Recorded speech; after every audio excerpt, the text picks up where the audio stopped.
Miriam was forced to flee from violence and political instabilities in the Democratic Republic of Congo at the age of 18 and ended up being a refugee in Uganda.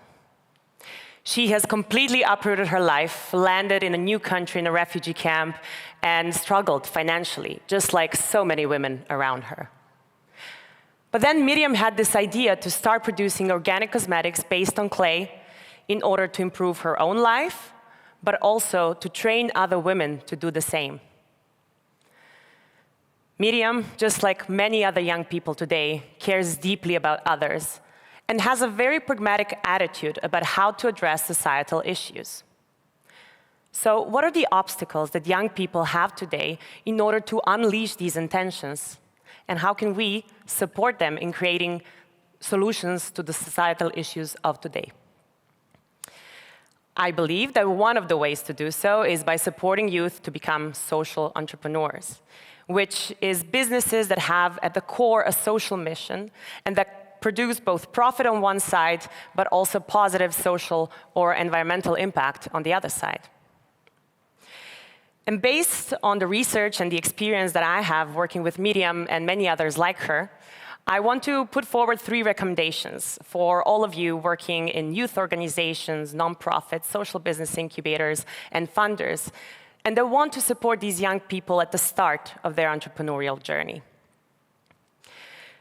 So what we learned from a Possibilist 2023 study, it's a study that surveyed 1,600 changemakers around the world, is that the young social changemakers struggle with juggling their various responsibilities, right? And in our programming, we focus on individualized support. And we learned that one-on-one work with mentors, experts, or peers has been the most instrumental thing for the development of their social business ideas, not our workshops or lessons they attended, right? And this provides them with flexibility to choose and juggle all of their personal responsibilities, such as jobs, studies, or family caregiving even. Secondly, almost 25% of young changemakers suffer from some form of a burnout. So it is crucial, and I would say even a responsibility, to help them prevent it. What we have done in our work is we have tried to focus on key factors that cause compassion fatigue. This is the so-called negative cost of caring that many people working in social care struggle with in similar fields. And we discovered that for young social entrepreneurs, the 3 main causes of this are when founders clash with each other, when they have lack of ability to delegate, and when they struggle with external pressure. And through our peer-to-peer discussions that we have implemented, we try to raise awareness among these young people very early on in their entrepreneurial journey that this can be a problem. And in combination with the life coaching we offer, these set of measures have helped more than 50% of our participants to deal with the stress and conflicts that come with starting a social enterprise. And finally, we learned from the study that only about 6% of young changemakers are able to cover their costs of living through their initiatives.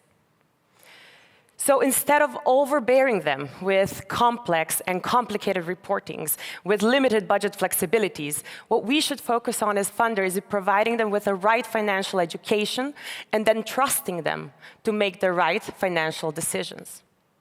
More funding needs to be adaptable to the ever-changing social and environmental issues, as well as the changing economy.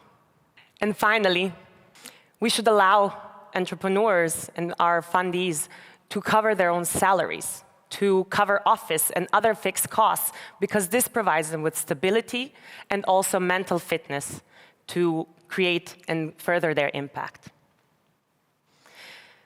With this kind of support, and despite all of the obstacles that she had, Miriam, from the beginning of our story, today employs 12 women, has trained over 200, and her business just keeps on growing.